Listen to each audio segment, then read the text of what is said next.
Salut tout le monde, c'est Visma Gaming et aujourd'hui on se retrouve donc pour une première vidéo, la première vidéo de la chaîne. Du coup aujourd'hui on est parti pour faire Milan-San Remo sur Tour de France 2023. Du coup on va direct aller voir l'éditeur pour voir les équipes, c'est moi c'est dans TDF. Du coup hop, inscription et on va aller du coup dans Primavera Classica et on va regarder donc, 25 équipes engagées donc avec le premier leader. Du coup, toutes les équipes, voilà. Alpecin, De Koninck, du coup, avec Mathieu Van Der Poel et Jasper Philipsen, bien évidemment, en leader, sont les deux gros leaders de cette formation. On a chez Visma Bike aussi, on aura Olaf Koy et Christophe Laporte, donc le champion d'Europe. On aura Tadej Pogacar, bien évidemment, chez UAE, l'un des grands favoris. On aura bien évidemment aussi chez Ineos Grenadier, Filippo Ganna, deuxième l'an dernier, et Thomas Pidcock. Et on aura bien évidemment Stefan Kung, Mats Pedersen, Jasper Stuyven, vainqueur en 2021 aussi. Voilà, donc on est parti pour ce Milan-San Remo 2024 sur le jeu Tour de France 2023. Du coup, Primavera Classica, on est parti. Donc on va jouer en champion. Alors TDF, voilà, avec abandon, mais dans de courses normaux. Après sinon il y en a trop. On est parti. Donc prêt, hop, on prend une nouvelle sauvegarde, c'est parti. Et du coup on est parti pour cette Primavera Classica.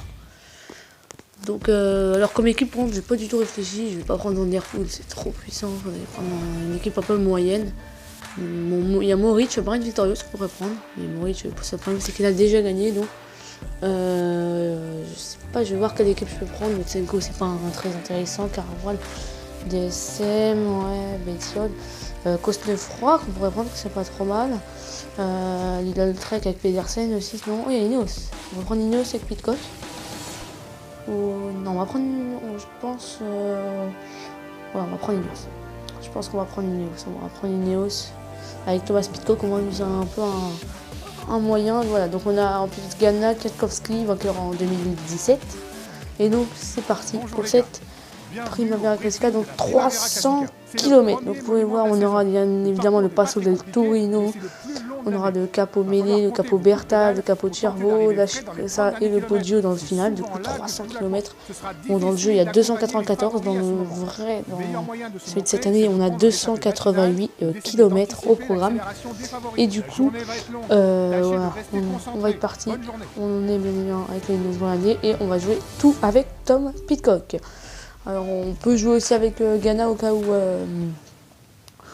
où Pidcock soit distancé ou ait des problèmes. Donc voilà, en leader assez étonnant. Tiens, il n'y a pas de Tadej Pogacar là. Les trois grands favoris, mais le grand favori bien évidemment c'est Mathieu Van Der Poel, le champion du monde. Il faudra garder à la loupe bien évidemment. Donc voilà. Donc comme je vous disais aussi, il y a Kwiatkowski avec qui on pourrait jouer, mais on part comme base avec Pidcock en leader, Ganna en outsider. S'il y a un problème mécanique, une chute ou un abandon pour Pidcock. Et Kwiatkowski, c'est le troisième leader. Donc voilà. On aura aussi Narvaez qui pourra nous aider. Donc voilà. On part du coup avec Tom Pidcock, en plus qu'en bonne forme, plus 1. Mais malheureusement, Kwiatkowski en mauvaise forme. On est parti donc au départ de la première classique, le premier monument de la saison. C'est bien évidemment Milan-San Remo du coup, avec on va taper Pogacar aux avant-postes. On part avec, au niveau 3e rang, on est plutôt bien placé avec Thomas Pidcock, c'est parti, regardez. On part de Alessandria dans le jeu jusqu'à San Remo, on est dans les avant-postes, là, déjà, et on se retrouve au niveau du Passo del Torino. On est au niveau du Passo del Torino, nommé sur le jeu Colle del Giovo, mais normalement c'est Passo del Torino. Donc aujourd'hui on a donc là une montée 5,7 km à 2,7% de pente moyenne. Donc voilà, c'est vraiment très, c'est moyen, c'est assez long, c'est un col de deuxième catégorie, mais c'est voilà, c'est assez plat, donc c'est pas très pentu, donc là il n'y aura pas de problème pour les premiers grands favoris. On se retrouve au niveau du Capo Mele. Nous sommes dans le Capo Mele, 1,5 km à 4,1% de pente moyenne. On est à 52,3 km de l'arrivée et ça accélère déjà. On est resté dans les premières positions avec Thomas Pidcock pour bien évidemment jouer la gagne. On va tenter bien évidemment au moins Un top 5 serait un petit objectif, top 5, top 10 avec Pidcock. Ou voir la victoire, mais ce sera compliqué. On se retrouve au Capo Berta. Nous sommes au pied du Capo Berta, 1,9 km à 6,4% de pente moyenne. C'est le capi le plus pentu des trois. Bon, par contre, le Capo de Cervo, je ne l'ai pas mis dans la vidéo parce que voilà, il n'y a rien qui s'est passé. Alors, par contre, ça accélère un peu, on va bien se remettre aux avant-postes. Attention que ça n'accélère pas trop là. On a Philipsen aux avant-postes sûrement pour Van Der Poel. On a Govekar. Alors ouais, ça accélère déjà avec Steven déjà aux avant-postes. On a Luke Clapp derrière nous. Et ouais, donc tout le monde est là pour l'instant. On suit bien, on va bien évidemment rester là sans utiliser trop de rouge. On est à 39 km de l'arrivée, il y a déjà 2 coureurs distancés et c'était les 2 coureurs qui étaient dans l'échappée matinale du jour, on passait plus de 200 km à l'avant. Ça y est, on arrive au sommet du Capo Berta et on se retrouve à la Cipressa. On est au pied de la Cipressa, 4,4 km avec 5,4 km à 4,1% de pente moyenne. Il y a des passages dans les alentours de 6% et ça accélère déjà. Pour la formation, là, le piscine de Koenig, alors Mathieu Van Der Poel est là, on va rester dans les avant-postes.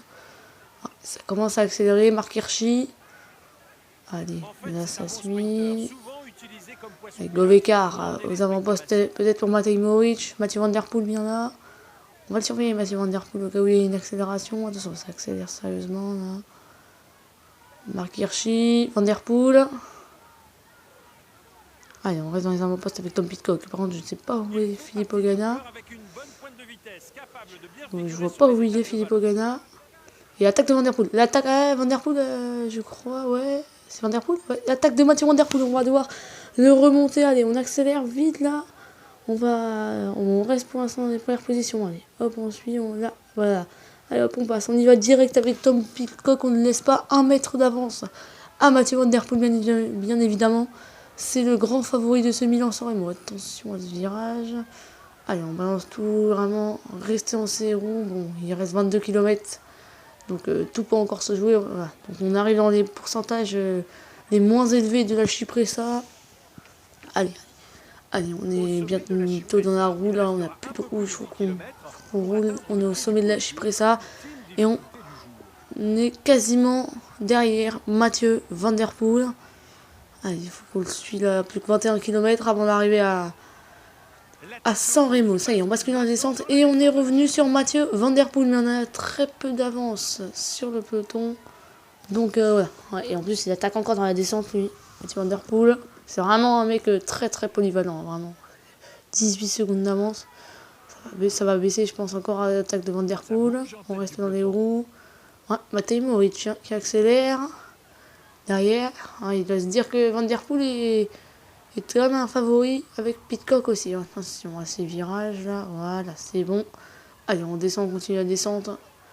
C'est assez courte la descente de la Cipressa, elle est plus courte que la montée en tout cas. Et du coup, on arrive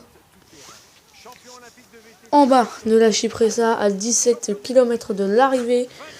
Il reste maintenant une seule difficulté pour se départager. On va essayer bien évidemment d'accélérer sur cette dernière difficulté qui est le Podio di San Remo. On va essayer d'accélérer là-dedans dans cette montée. Bon, c'est une montée assez courte, ça doit faire 4 km je crois, à des alentours de 5%, 5-6%. Donc voilà, c'est pas vraiment des gros cols hors catégorie ou autre. Donc il y a quand même je pense quelque chose à faire dans tout ça. Allez, on va rester là dans la route de Mathieu Van Der Poel. Attention, ça avait Michael Matthews qui a accéléré derrière. Alors, on va rester avec Van Der Poel. Bien évidemment, on ne prend pas de relais. Pas d'intérêt de prendre de relais, on le suit juste. Parce que, lui, il roule à fond, mais je suis pas sûr qu'il tienne jusqu'au bout. On va voir s'il tient jusqu'au bout, Mathieu. Allez, 14 km avant l'arrivée. On approche de plus en plus du Podio, la dernière difficulté. Et ouais, Michael Matthews avec Pasqualone et Mohoric. Donc, Mohoric est parti avec un équipier. Et ils sont juste derrière nous. Donc là... voilà, je pense qu'on va quand même se faire reprendre avant le Podio. Je pense que ça va être compliqué de tenir là avec Mathieu. Il en met une encore. Il est incroyable ce gars, vraiment. Je me dis, est-ce que ce serait pas mieux de s'économiser, de garder un peu d'énergie, ne pas le suivre Mathieu. S'il va se fatiguer après, ce serait peut-être mieux de retourner sur le peloton vu qu'ils sont pas loin. Ils en remettent une. Ah, je sais pas, je vais rester dans sa roue. S'il en remet une dernière, je vais attendre. Parce que voilà, pas que j'utilise tout de même mon rouge, on est très proche du podio là. Il y aura un virage à droite et on ira au podio direct. Ça y est, on est repris, donc ça va se calmer un peu pour Van Der Poel. Oula, par contre là c'est Pasqualen qui a roulé à fond. On reste dans la route Van Der Poel. Là, on ne quitte pas de l'œil Mathieu Van Der Poel avec Timo Hennens qui passe aux avant-postes, peut-être pour Tadej Pogacar, et ça y est.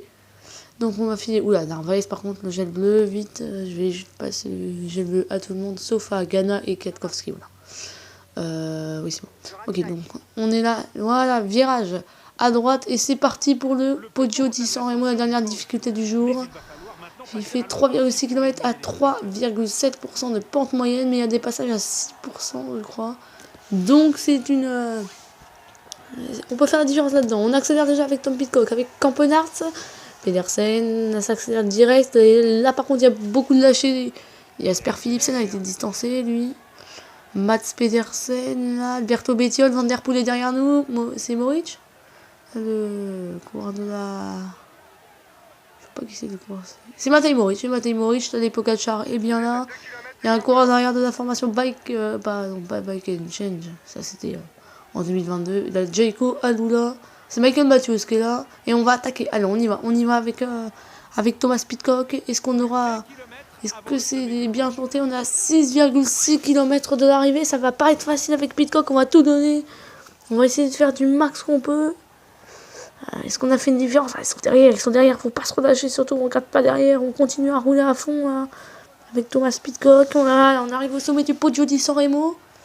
Allez, le virage à gauche. C'est parti. Et là, on est parti pour la descente. Donc là, faut tout donner dans la descente.